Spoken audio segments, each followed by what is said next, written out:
सबसे नाजुक यदि कोई चीज होती है वो है रिश्ता, और उसके बाद आता है भरोसा। अमरावती की मर्डर मिस्ट्री, रिश्तों की आड़ में छिपा भक्षक। नमस्कार, मैं हूं डॉक्टर चंदू सुरजेतिया और आप देख रहे हैं सिटी न्यूज चैनल।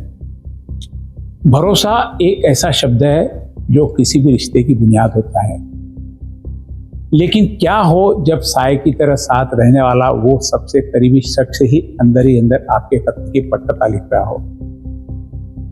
अमरावती के मारडी रोड स्थित तपोवन पहाड़ी के जंगलों में एक 21 वर्षीय होनहार नर्स काजल की बेरहमी से हत्या कर दी जाती है। 2 जून की दोपहर को जब एक गहरे खड्डे से उसकी अधजली लाश मिलती है तो कानून से लेकर रिश्तों की पवित्रता सब कुछ तार-तार हो जाता है। शुरुआती 72 घंटों तक अमरावती की पुलिस उसके मंगेतर और उसके पुराने मित्र के इर्द गिर्द घूमती रही।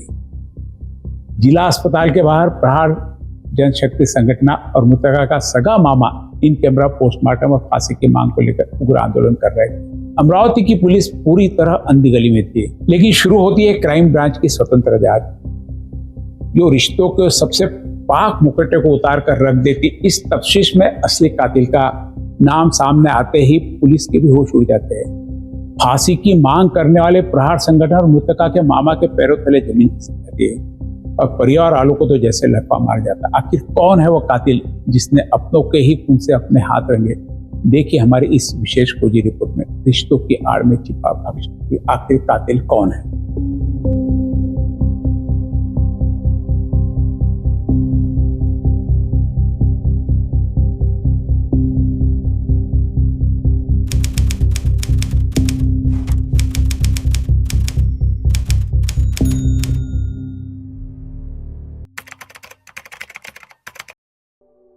आइए कहानी की शुरुआत करते हैं। कहानी अपने आसपास की है, जिसमें सस्पेंस भी है, ड्रामा भी है और थ्रिलर भी है।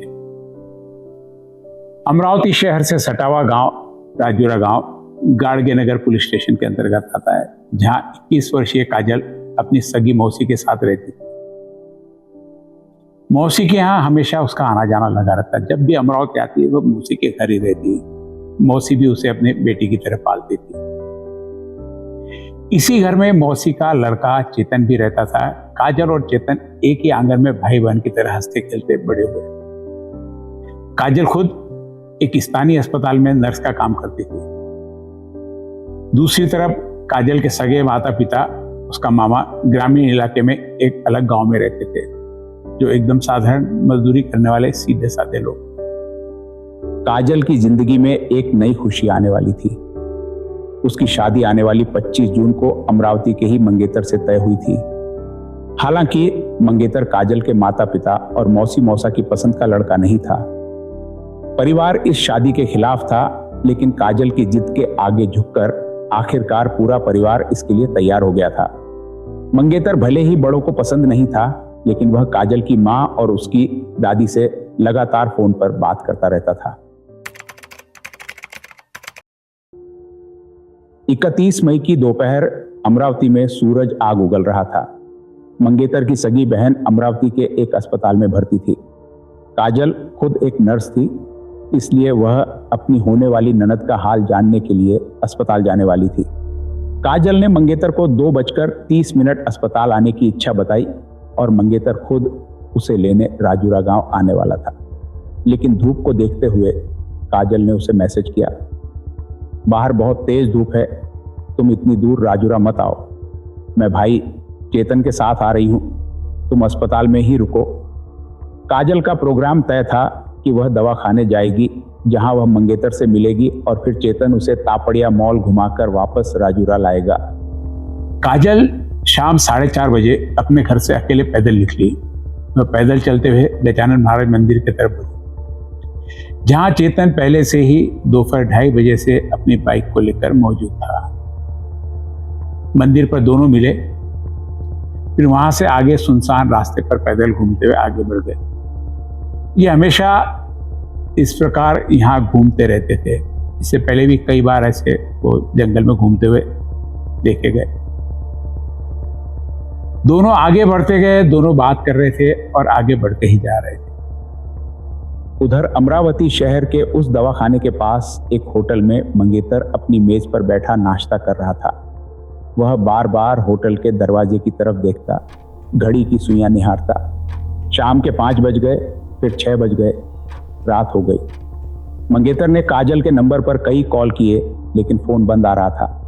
मंगेतर को लगा कि शायद दोनों भाई बहन रास्ते में कहीं रुक गए होंगे या मॉल चले गए होंगे। वह उसी मेज पर बैठा अपनी होने वाली पत्नी का इंतजार करता रहा, लेकिन काजल उस दवाखाने तक नहीं पहुंची।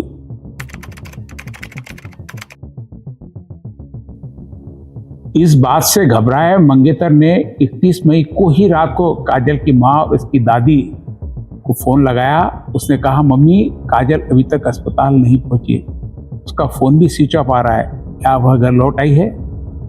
घर में सन्नाटा पसर गया, लेकिन सीधे साधे मजदूर माता पिता और मौसी को लगा कि काजल स्वभाव से थोड़ी स्वतंत्र थी और शायद इससे पहले भी वह 1-2 बार बिना बताए कहीं चली गई थी, इसलिए वह इस बार भी कहीं गई होगी और 1-2 दिन में वापस आ जाएगी।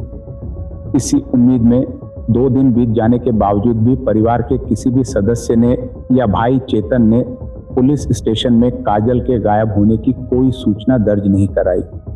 वे काजल को वे आसपास ही ढूंढ रहे थे। किसी को अंदाजा नहीं था कि इन 2 दिनों के सन्नाटे के पीछे क्या छुपा है।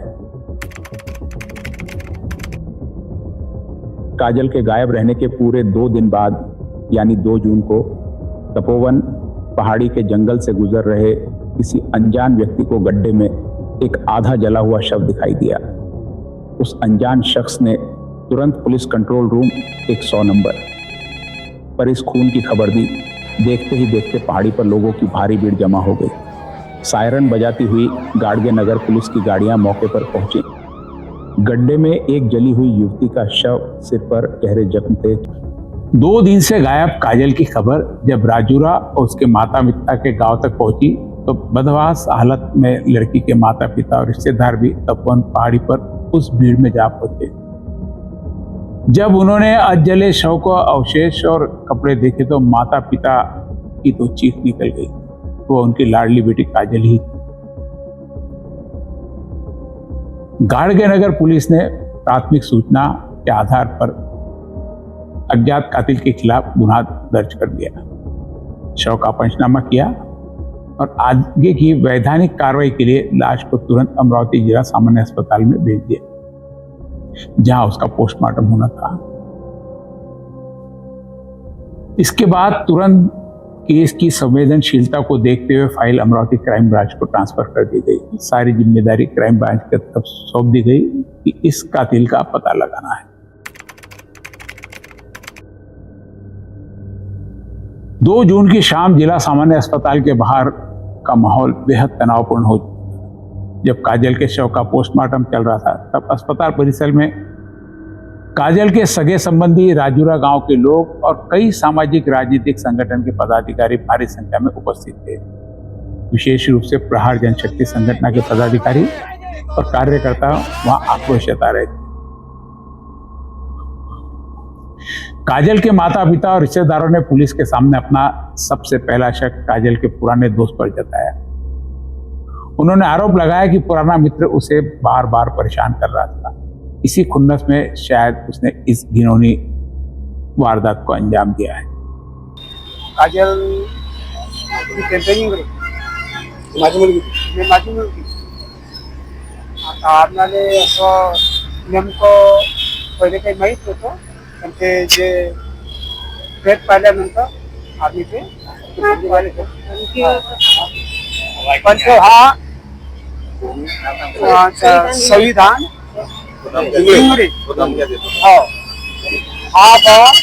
नेहमीच ते आम्हाला असे सांगत होती टॉर्चर करते म्हणून, हो, पण आम्ही थोडस इग्नोर केलं. ठीक आहे. महाराष्ट्रामध्ये काय चालू अरे आता हे 25 तारखेला त्याचं मॅरेज ठरलं होतं, पण आता हे काय घटना घडली आम्हाला, पण ज्यांनी काही केली घटना घडवली त्यांना अशी कठोर शिक्षा द्यावं आणि अशीची शिक्षा करता यावी, हे सर्वात विनंती आहे.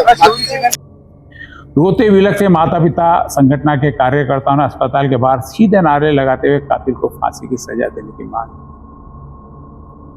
इसी बीच प्रहार संगठन के पदाधिकारियों ने मामले में एक बड़ा कानूनी मुद्दा उठाते हुए संदेह जताया कि मृतका के साथ हत्या से पहले जबरदस्ती की गई हो सकती है। उन्होंने पुलिस प्रशासन पर दबाव बनाते हुए मांग रखी कि काजल का पोस्टमार्टम इन कैमरा रिकॉर्डिंग के साथ होना चाहिए ताकि कोई भी सबूत छुपाया ना जा सके और आरोपी को कड़ी से कड़ी सजा मिल सके। तिच्यावर अतिप्रसंग केलेला आहे, ही आम्हाला 100% असा त्याच्यावर संशय आहे, नातेवाईकांना संशय आहे करता आज आम्ही पोलीस ठाणेदाराला आणि सीएसला आमचे पत्र दिलं आहे की तिची जे पोस्टमार्टम आहे त्या मुलीचं पोस्टमार्टम आहे ते इन कॅमेरा झालं पाहिजे। इन कॅमेरा पोस्टमार्टम झाल्यामुळं तिच्यात जे घटना झाली आहे, कोण कोण दोषी आहे, किती लोक दोषी आहे, ते सर्व दोषींना कडक शिक्षा झाली पाहिजे।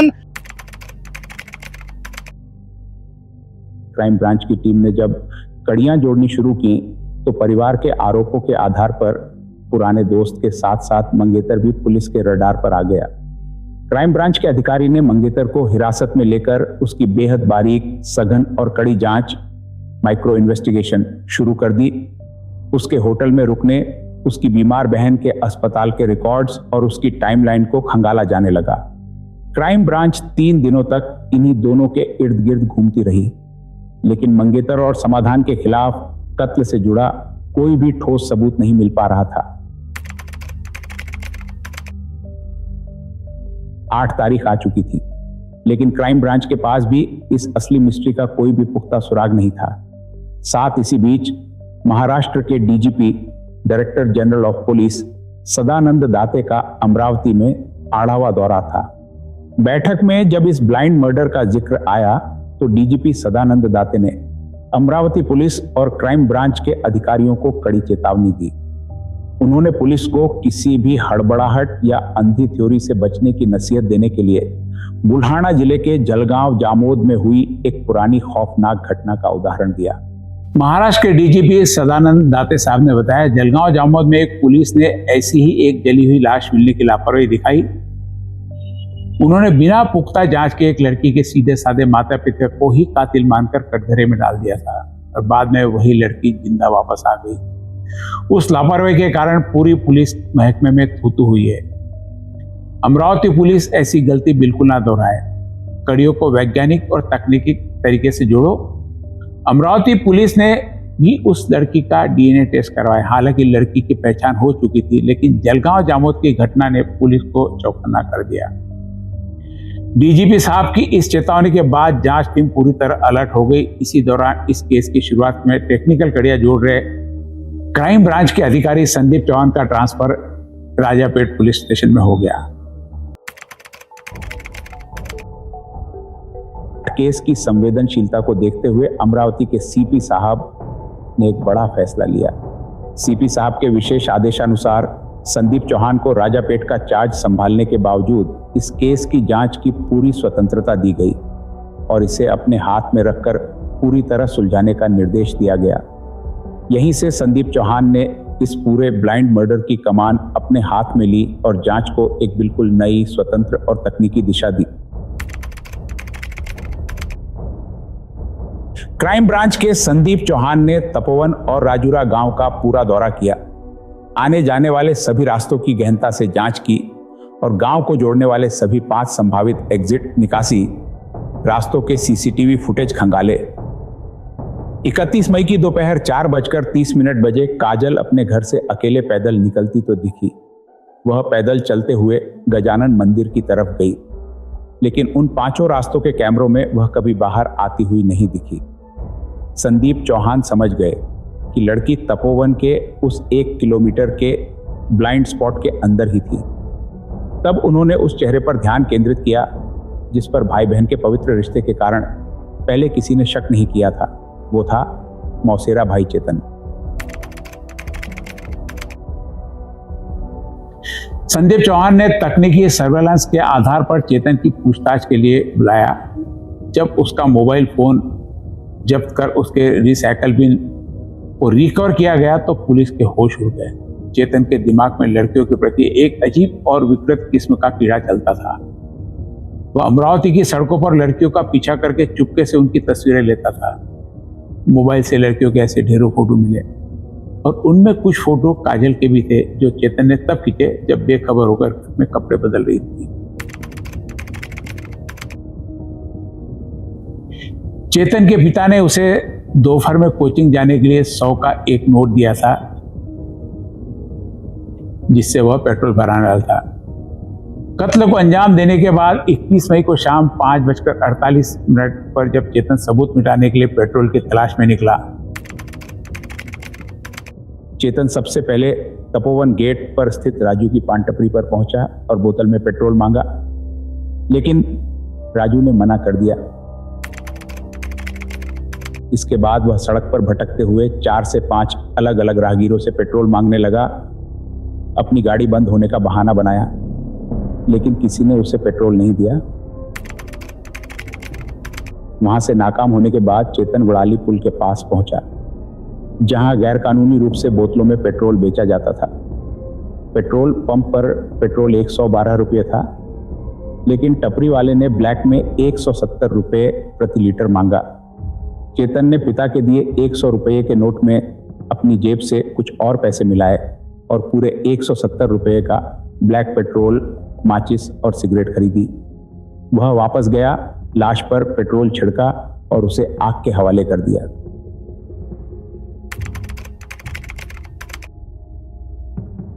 क्राइम ब्रांच के अधिकारी संदीप चौहान ने कोई बल प्रयोग नहीं किया। उन्होंने पुलिस थाने में एक बंद कमरे में राजूरा से आए मृतक के मौसेरे भाई, उसके पिता काजल के मौसा, काजल के असली मजदूर माता पिता, सीधे चाचा और मामा को आमने सामने बिठाया। परिवार के इन सभी बुजुर्गों की मौजूदगी में संदीप चौहान ने चेतन के सामने 10 तीखे सवाल दागे। जब चेतन ने खुद सीसीटीवी की टाइमलाइन, मोबाइल से मिली काजल की आपत्तिजनक तस्वीरों और वड़ाली पुल के पेट्रोल विक्रेता की एक गवाही से घिरा पाया, तो अपने ही पिता और मजदूर मौसा के पैरों में गिर पड़ा और उसने अपना गुनाह कबूल कर लिया।